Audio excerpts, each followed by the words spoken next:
Welcome back to the Gold Creek Extended Cut podcast. We dive a little bit deeper into the weekend message. My name is Nick, and here with my co-host. Come on, dude. Official co-host, Mike Sexton. You were able to anoint yourself the co-host. I just kept showing up. That's your life motto, dude. Did you apply that? Did you play any sports? Just kidding. Finding a way to sneak it in. You got some new kicks? Yeah, dude. I got a good friend, Dallas Reeser. Shouts out for my first pair of Jordans of my life. What do you think? Dude, I got them on my feet. They fit. And, I look great like normal. That's you look good, feel good, play good. Dude. Words to live by. Vibes are up. You don't. Okay. You did. We had a good. I don't even know if we caught the content, but we had a good bit on preaching shoes. What shoes are comfortable? What's your preferred preaching foot modality? I mostly wear Nikes. Yeah, like what kind though? Nike runners, Nike dunks, Nike casuals. Dude, I'm not going jeans and some running shoes, dude. Steve Jobs, dude, he did bad. My gosh. Okay. I just have like some dunks, and I have some just like bottom of the barrel Air Force ones that are just like all white, that are just like, keep them clean though. And then I have no, those ones are janky, bro. Okay. And then I got another pair of Air Forces that are white with like a green, like I've seen those. I like those. Yeah, those are good because I wear a lot lot of green. Good Northwest color. Yeah, and then I got another pair of just Nikes I found at Nordstrom Rack. I got like 4 or 5 that I cycled through. Solid. Okay. So what about you, Nick? What's your? I was hoping you'd ask. No, I like the dress sneaker. It's a little elevated. Yeah. That's not me. That's not my vibe. It's not. But wait till you hit your late 30s. You know what I mean? It might sneak up, dude. Dude, I had this thought when I first planted this church. I was like, man, I got to start wearing less hats, and then I started doing that, and then I just hated it. And then I realized people don't care that much. They care that you're you. Well, not even that, but I'm like, there's certain scenarios I shouldn't be rocking a hat. Sure. And I got to know what those are. But on a Tuesday, you can it's hat day here on the pod. This week we continued the series. Yep. Asking for a Friend. Come on. Week 3. I feel like with everything happening in the world, it was like a series that allowed us to speak to it. What'd you feel?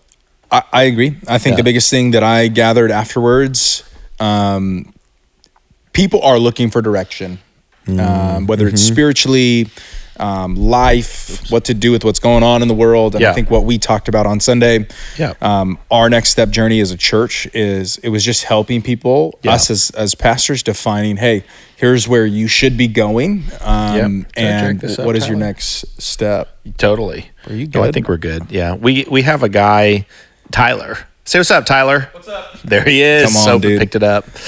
100%. I think that, this isn't what I want to talk about. This isn't really what we talked about yesterday, but I do think there's like a lot of talk in this moment, as well as in the last 2 years, about revival. Yep. And which is worth talking about, worth thinking about always. Ever since Asbury or before? Was it mainstream? Sorry, we're getting off cuff. I think it really began to kick off in Asbury. When were all those colleges doing the baptisms?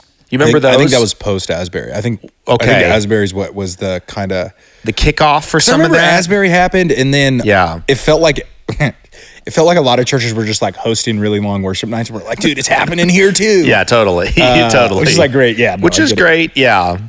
What's interesting, I have a really good friend who used to be one of the academic chairs at Asbury. And are you okay? Yeah, dude, okay. I just thought I was gonna hurl. No, dude. Well, dude.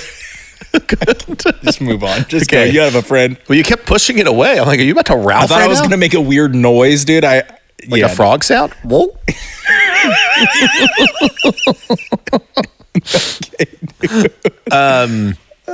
Okay.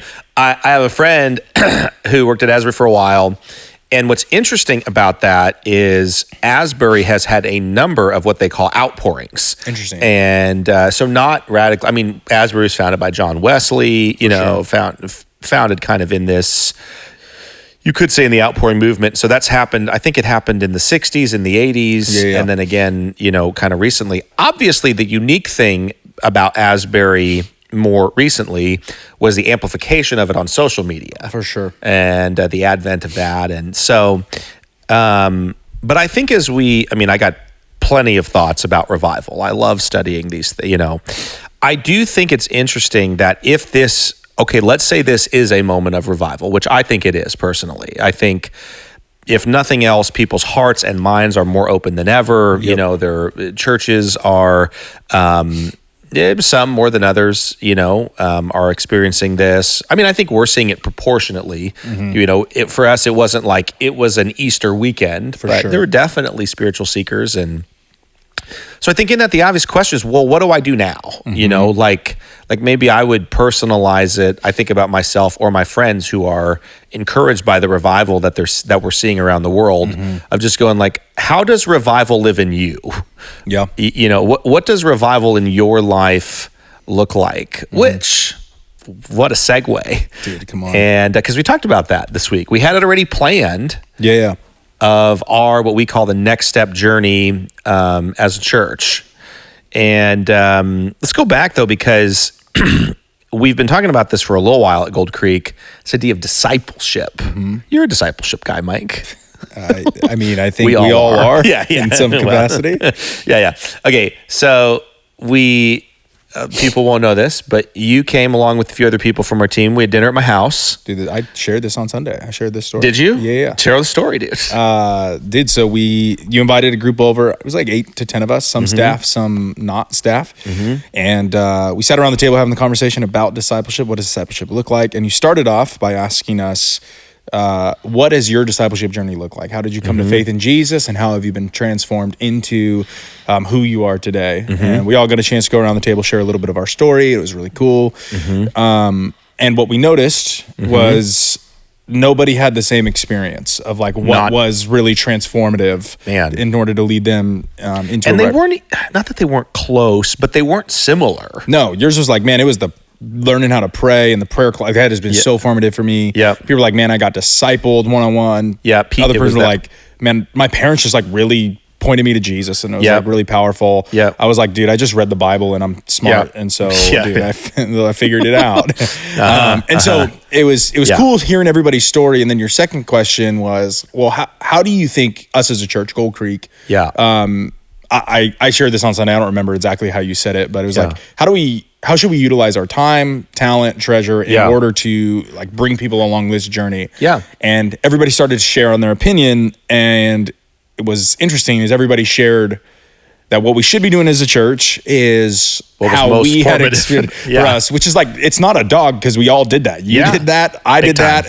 And so it's just something interesting to point out is as we're having this conversation around discipleship, anyone that's in the room that's already a follower of Jesus is going to have opinions on how that should be that are not wrong in any way. They're just experiential. And well said. What we talked about this last Sunday was this is just what we've defined as a church of a pathway that we can take. We're not saying it's perfect. We're not saying it's for everyone, but like we do believe if you take these steps, you're going to grow in your faith. And so what do you think the difference is between the role that a church plays in, I'll call it this, a roadmap for formation versus someone's individual journey of personal discipleship? I think they go hand in hand. The church can do everything it wants. And if people are unwilling to go in that direction, they're unwilling to go, you know what, you said I should start serving. You should say I should start giving. You say I should get baptized. You say and they do none of those things. I'm just like, okay, like I don't think that's a church problem. I think that's a personal problem. But then at the same time, I think that it's our job as the church to know our people and provide ways for them to easily latch on to and take next steps. Like it shouldn't be hard for us. For sure. For somebody that's just professed faith in Jesus and is getting some of their answers, questions answered, for them to go, okay, I think I read about baptism this week in my Bible, but I don't know how to do that. And like we should have easy on-ramps at any point for people in faith. Yeah. Bro, so good. Yeah, I mean, I think you nailed it. Well, obviously I'm going to think you nailed it because we're following the same process, but I do think you want people to have a map of steps, and not that they're separate, they're linked, but I feel like as a church, it's our job to set the table. Yeah. You know, we can't, like a church can't transform anybody's heart. Our process is not going to transform anybody's heart. No. Obviously, what the Holy Spirit's going to do, what the Lord's going to do in a person's heart is going to transform them. Any element of any transformation in our life, like when you were playing baseball, which I've heard about. But I did also talk about that on Sunday. We got to. Physically, emotionally, any other areas that I think anybody listening would obviously just know innately is like, if there's going to be transformation is going to affect my everyday. You know, it's like the old John Maxwell, if you want to change your life, you got to just change your life. You got to change what you do. You know, it's like, thanks, John, but dang it, you know, we'll write it down again. Yeah. So I think that's where it's like, sure, some of the daily habits and the daily rhythms, I don't want to say those are assumed and they're not separate, but you're right. If you're someone who's reading the scripture, if you've jumped into a personal journey, but then you read like about baptism, you're like, well, what's that? How do I do that? You know, or like happens to me a lot of times, I'll be reading and I'm like, I don't really understand this. I need some commentary on it, or I need a place to learn more about it. And so that's where like an alpha for us for sure might kick in. So anyway, so let's talk about the steps, Mike. Come on. It's not a pop quiz. We don't have to get them in order. I do know the first one. I said yes. Come on. We were people. They got to say yes to Jesus. They got to say yes to Jesus. Dude, if you don't got Jesus right in your life, dude, step one. Dude, you got to cross the line of faith, right? Yep. And I think in a moment of profound revival right now, I hope we're just able to hold on to that. Like without it, the other things we're asking you to, like we're pointing you to, they make no sense. They don't make any sense. Why would I give up my time? Why would I give up my energy? Why would I get in the water in front of people and proclaim this thing? Like it's just, what was the passage? It was the passage that we read for this one. Yeah, it's the foolishness to the world, but it's the power of God to those who are in Christ. And so it's like, it may sound insane to people that we would give our lives for this thing. Yeah. But at the same time, it's like once you've experienced what the transformative work of Jesus does in your heart, it makes it's like, that's it. This is what I've been missing. That's it. Step 2 was discover. Come on. Discover Gold Creek. Might feel like a weird one. Why do we put that one in there? Because you got to be a part of a local church. That's right. Man. Okay, there it is. I told people at church on Sunday, I said, here's the truth.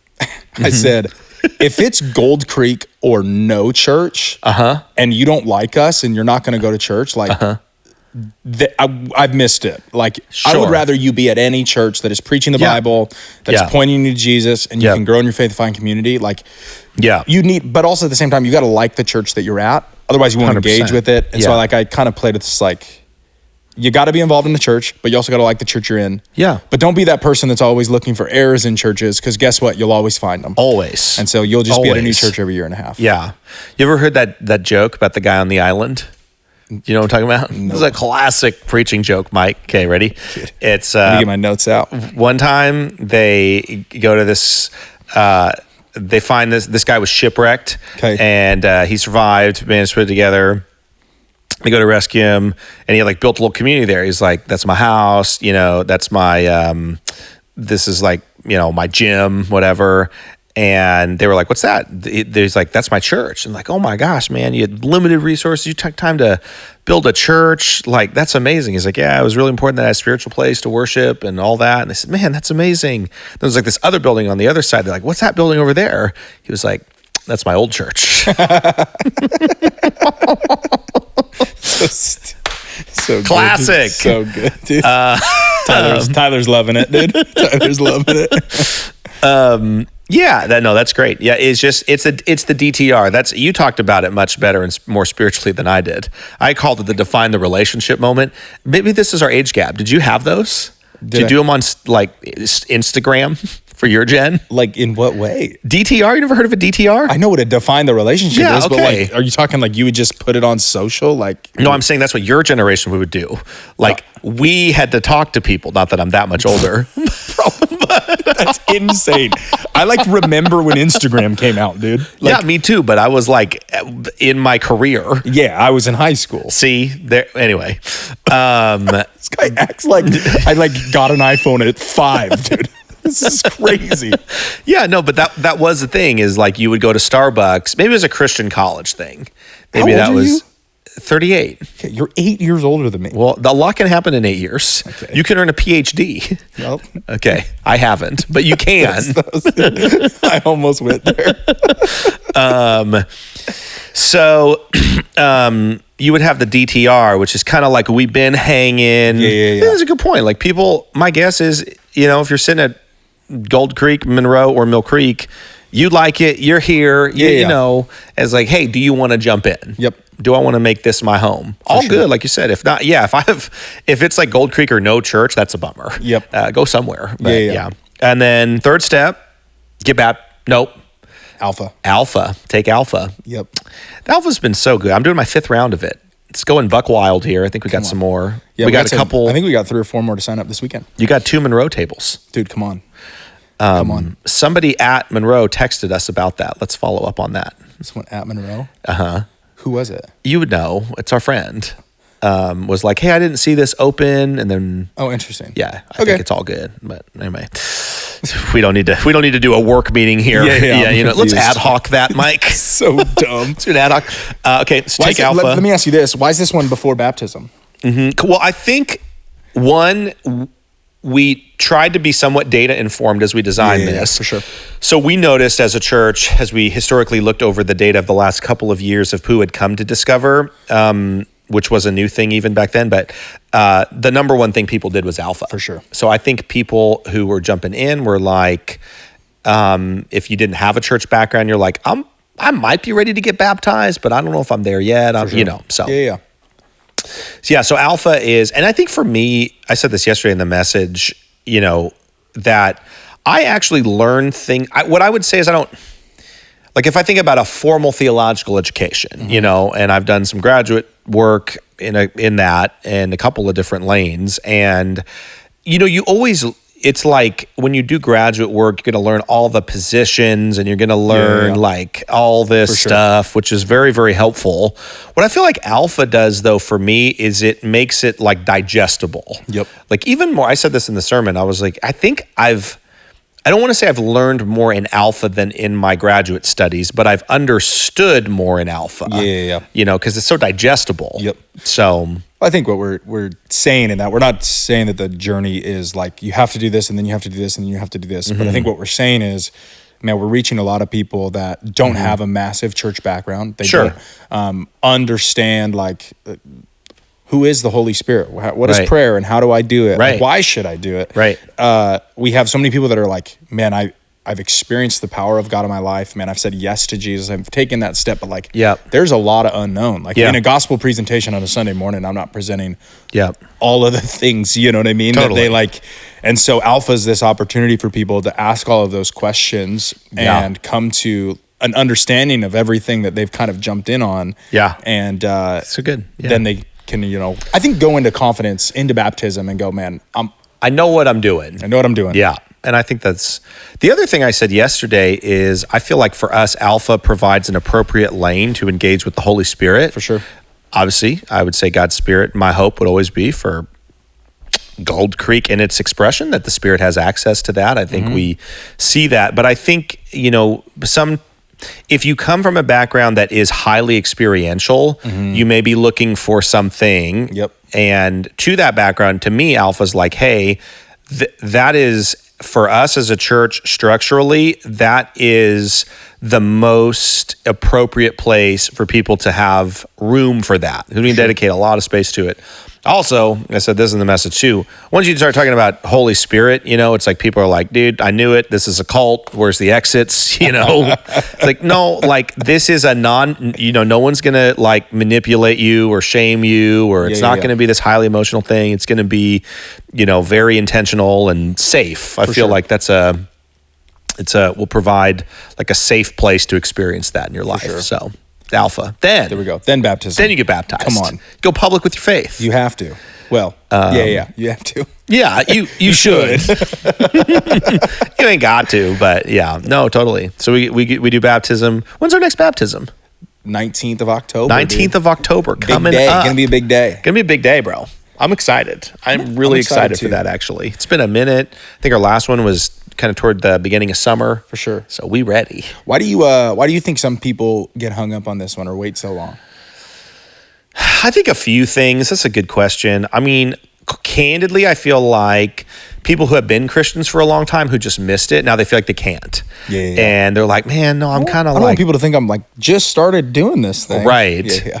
But I guess to that, I'd be like, well, not why not? I get that. But like, what's the risk in the humility? For sure. You know, you won't regret it.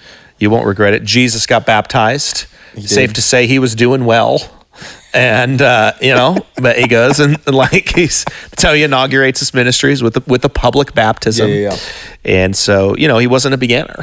For sure. But it was a moment for him. Mm-hmm. I think that, and I think the public nature of it, Yeah. I also wonder, I don't know if there's conception. I mean, certainly nobody at Gold Creek would feel this at this point, I don't think. But sometimes maybe people wonder, like, am I going to have to say something? Is there a public speaking element to it? Yeah. And there's not. And the water's warm. If you're listening, it's depends on what campus you attend. You warm yours up, bro. You got the sous vide. But we don't have enough time because we set it up in the morning at 6 a.m., fill it up with ice cold water from the tap. Shoot. And then we do everything we can to heat it up. Shoot. I think we were at 72 degrees. Oh, that's not bad. It's pretty cold. That's dude. like what's the water around Hawaii? 85? Yes. It's basically the Pacific in the spring. Yeah. It was just cold. It is cold. It is. Well, it's warm some places. Yes. I think ours was borderline too warm one time. I was like, this is like a hot tub. Yeah. Mine's more spiritual. I feel like it's more like nature. It's like if I'm getting baptized in a river. Okay. So that's baptism. That's so dumb, dude. Connect group. Yeah. Why do we do that? Dude, I shared this Sunday, and I didn't know this. It's just a Barna study that just said Christians, followers of Jesus, that are part of a Connect group are 2 times more likely to say they're growing in their faith than people that aren't. 2 times? Yeah. So I just thought that was interesting. Dog. Like people that are consider themselves Jesus followers. Yeah. If they're not in a Connect group, a lot of times they'll be going, man, I just want to grow. I want to take my next step in faith. I'm not where I want to be in my relationship with God. And people that are in Connect groups don't tend to say those things. I was like, something about community. I talked about this yesterday because I feel like the common response to that, which is a fair one, if you were to be like, hey, are you in a group? People would be like, dude, with everything happening for the average person who's listening in our area, like with everything going on in my life between work and the home remodel and the select sports and curriculum night, I just don't have time for it. And I'm like, I get that. The thing I was saying yesterday, though, because we were both youth pastors, Mike, different times. You were probably cooler because you're so much younger. I'm still cooler. Because you're a young hip Gen Zer, dude. I'm a millennial. We barely let you in. 2-3 years, bro. Okay. I'm almost Gen X. I'm like, I can see it from where I am. Yeah. But one of my regrets from Youth Men, I said this yesterday, was like, I regret like lowering the standard for church. Yeah. In the sense that in the area, I was a youth pastor, not dissimilar from this area, probably even a little more like affluent and competitive and all that. So like the select sports are good, really good. Academics are good. Extracurriculars are really good. But like looking back, you couldn't have gone to a select sports team and been like, hey, I'm going to be part of the team, but I can only be there 3 days a week. No. And they would have been like, absolutely not. You're not on the team. It's 100%. I would have heard that in high school as well. 100%. When I was younger. Yeah. But at church, and I think I don't think it comes from a bad place. I think at church, you want to like make sure that we'd rather have you engaged and we broaden it, and those things are better. But I'm like, yeah, man, I just kind of regret being like, we accept a lower standard spiritually. Mm-hmm. And I would say to my friends on the group, it's like, hey, look, I get we're all busy. You're busy, life's busy. Just like if you don't drop one of those things, then you're probably not going to have a 2 times more likely chance of growing spiritually. For sure. And just say that. Just say, I'm not willing to prioritize my spiritual health. Yeah. You know, which is aggressive. I feel like, dude, I have the same thoughts and feelings about when I was in student ministry and even when I played sports growing up. And I just this sounds so terrible to say, but I just feel like if your kid is good enough. Okay. You know what I mean? Because you went pro. Well, no, I'm just saying I've also coached. So it's select sports have changed so much from when I was a kid. When I was a kid, sure, there was one 12U team in the area that traveled. And if you were not good enough to be on that team. 200 kids tried out for 8 spots. Exactly. If you weren't good enough to be on that team, you probably weren't going to go to the next level. It's not to say that there aren't outliers and kids can work hard and blah, blah, blah. For sure. But now you go to the same facility. It still exists today that I played at.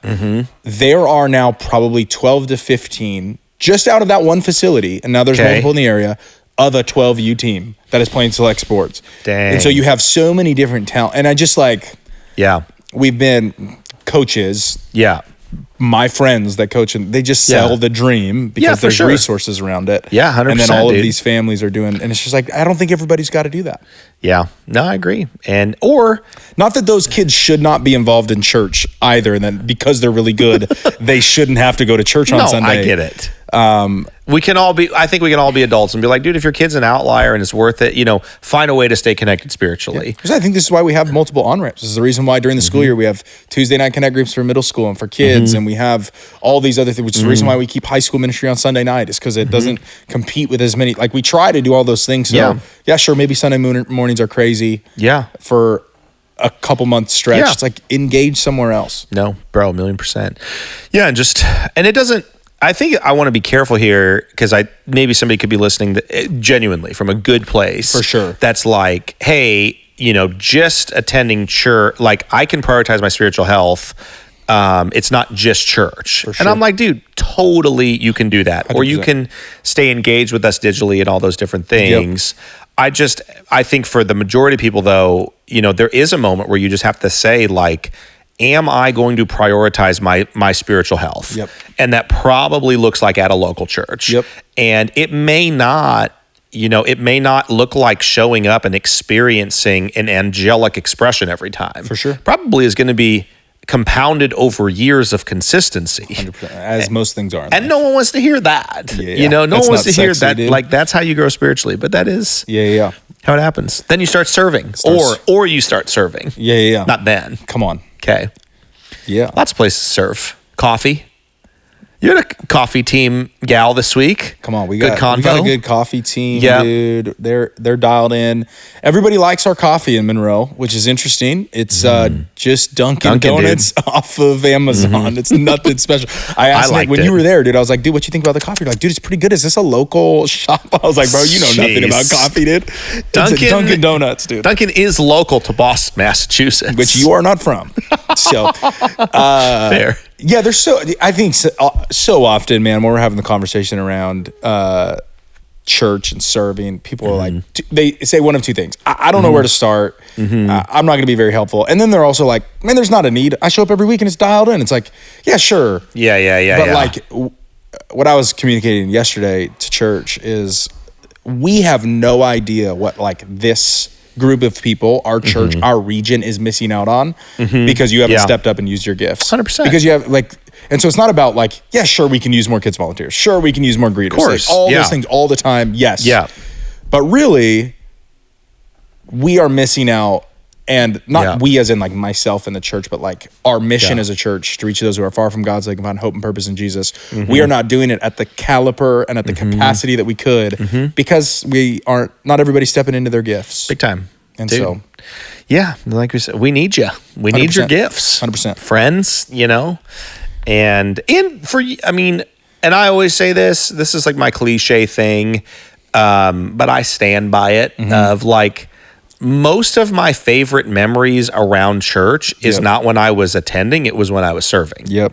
You know what I mean? Just if I I played on the worship team. I probably couldn't do that here anymore, but definitely couldn't. I could try out though. He did when you preached in Monroe, dude. You're used to the soundboard muting you, bro. I heard about this, without you having to do it. Yeah, you tried to punk me, dude. This guy gets off stage, and I'm just like, we have like, which like this is my fault. We're a brand new church. I told you before you went on stage, you're gonna have to turn off and on your microphone. I prefaced you, okay. And this guy gets off stage, starts belting out worship, and I hear him over the P. I'm like, bro, turn your mic off, dude. Bro, he wouldn't have made the team. You guys could hear it. You were like, "Is that Zach Brown? Is he here today?" Like, man, what is that angelic voice I'm hearing, bro? It was me, dude. Finding a part. Sometimes I like to hit a harmony. Anyway, yeah, that's always been my best memories. Putting on events at church, serving behind the scenes, serving up front, for sure. So, good. Talking about giving. We talked about this. Yeah, I told this I'll tell the whole story. So I told the story where I asked this girl out on a date in college, not my current wife. Dude, this is coming up a lot. Yeah. No, don't say that. This is the one I was talking about when I said a lot. So you think it's coming up more than it is. So I asked someone out on a date, and she said yes. But then she said she wanted to go to this restaurant, and it was like, I think it was either Daniel's Broiler or like Ruth's Chris or something. Okay, got it. And it was like, okay, so basically I told her like, let me think about that. Like I probably wanted to flex, but I was just like, dude, I probably had $71 in both accounts at that point. Sure. Like we're gonna move some things around. The way my account is set up, yeah. So I didn't end up going. But that's like kind of like a moment where you like know you want to get involved. Like if I would have been like, I cannot let this date pass. There's, sure. I would have figured it out. Would call my parents like, bro, I need $200 for dinner, So like, you want to get involved if you get involved financially. For sure. That's like oftentimes like the next DTR, I feel like. Yep. So it's an all-in step. Yeah. It's an all-in step. It's an all-in step. Yeah. It's normally, for myself included, it's the thing we hold on to the tightest, and it's the thing that feels like the heaviest to give away. You know what I mean? For me to go, I'll show up every other Sunday and greet at the door. Yeah, I can do that. Yeah. But man, my wallet, I work really hard for that. Yeah. It's giving God full access. Yeah. So and that's and then we talked about this idea of lead at Gold Creek. Yep. How'd you talk about it? I spoke to I basically just said this. I said, here's the thing. Some of the people that have impacted me the most in my life have been more mature people than me. And there's people sitting here in this room that are mature in their faith, which really doesn't necessarily have to do with age, but you've been walking with Jesus and God's used you, and you probably have some people you look up to. But then there's also a lot of people in the room. And this is something I think we possibly missed a little bit. I had a couple people come up to me afterwards and like, hey, you were talking about people that could like lead and like be maybe a mentor, maybe someone to lead a group or whatever, someone to step up and kind of be a spiritual parent. How could I get connected with those people? And so it's interesting. I heard on the back end from some of our younger families, younger couples, we have a group on like how to have like biblical fatherhood is a group that's showing up in Monroe. There's a lot of dads that are interested. And so it's like, I think we have a lot of younger families that are going, I see some older couples in the room that like, they're coming with their grandkids. Yeah. Like, how can I learn from them? And so it was just interesting. I was like, oh, that would have been an interesting take on. Dude, yeah, for sure.